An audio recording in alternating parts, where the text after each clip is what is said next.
Hello, dearly loved ones. Thank you for inviting me into this PWRDF gathering to reflect on John's Revelation vision.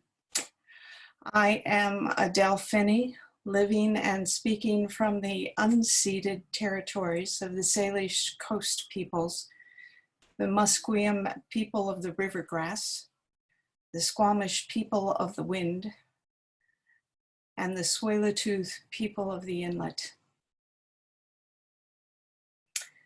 Who are you, and where do you live? We're muted now, so take a moment and tell yourself who you are out loud and where you live.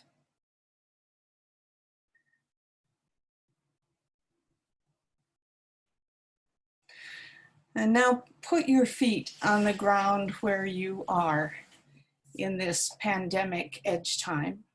Uncross your legs and sit in your chair so your feet can be on the ground where you are. And take a couple of deep breaths in and out.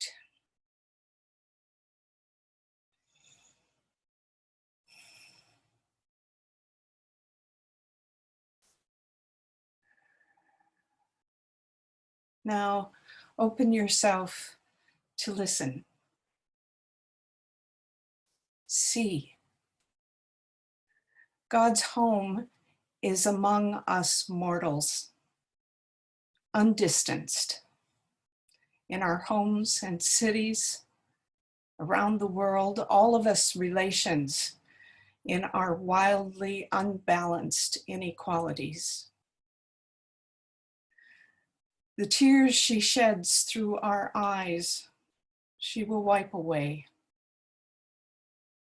Death, mourning, crying, and pain will be no more, because they are first things, and they will pass away. See, I am making all things new. Whoa. What are the verbs doing there? Is, will, have, past, am making, all sorts of tenses thrown together. And as Christians, we are familiar with the now and the not yet of the present day and the kingdom to come, and the I'm not done yet. One of the major things I learned through PWRDF was about verbs.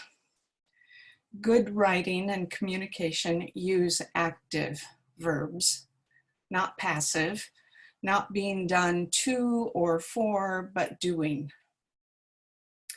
The work of PWRDF requires active verbs.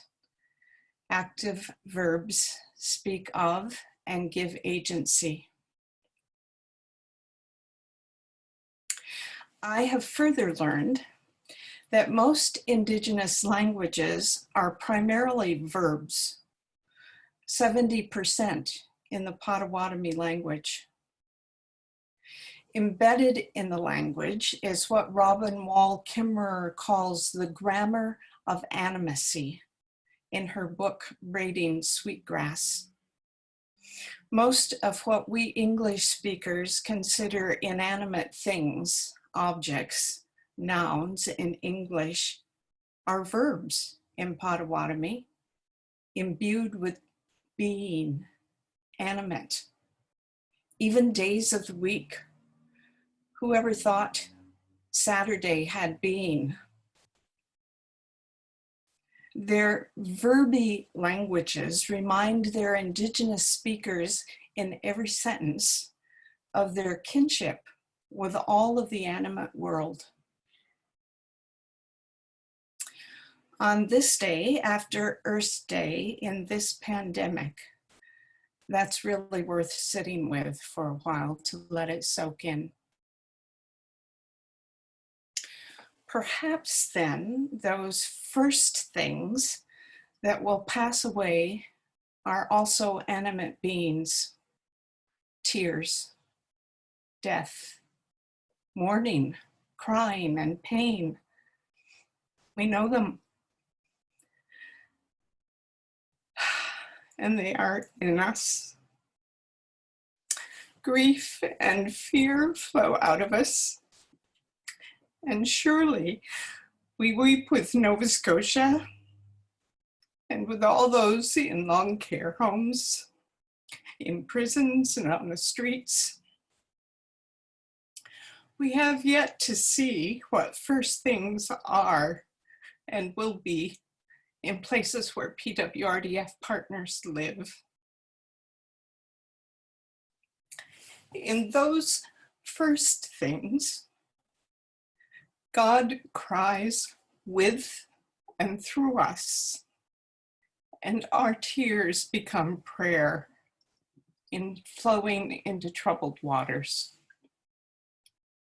So there is another part of John's vision in our reading. With your feet still on the ground, where you are, where you live, bring to your heart's eye a river, a creek, flowing water. Mine is the picture on the screen, Mosquito Creek.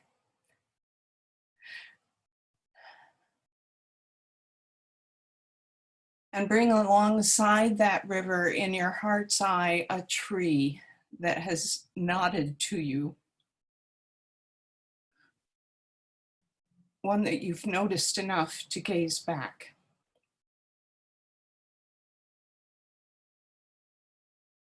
Now hear and see. The water of life flows in a river through the middle of the street of the city. The tree of life is on its banks with fruit to nourish and with leaves for healing of the nations.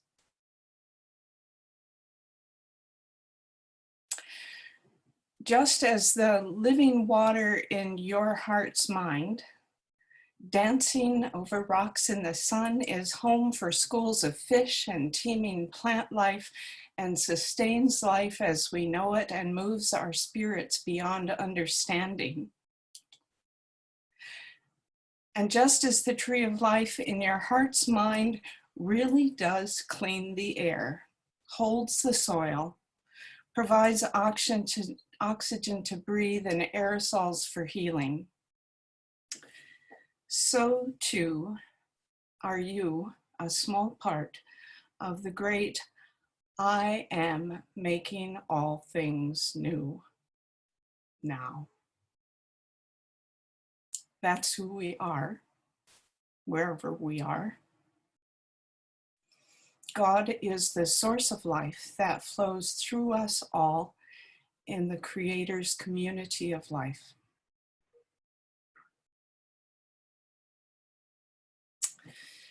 So, in this day, in the place where you live, in this pandemic edge time, see and learn from the rivers and the trees. There will be stillness to learn, decisions to make, systems to change as part of the Creator's community of life. You are like trees planted by streams of water, which yield fruit in its season, and your leaves do not wither. Go well.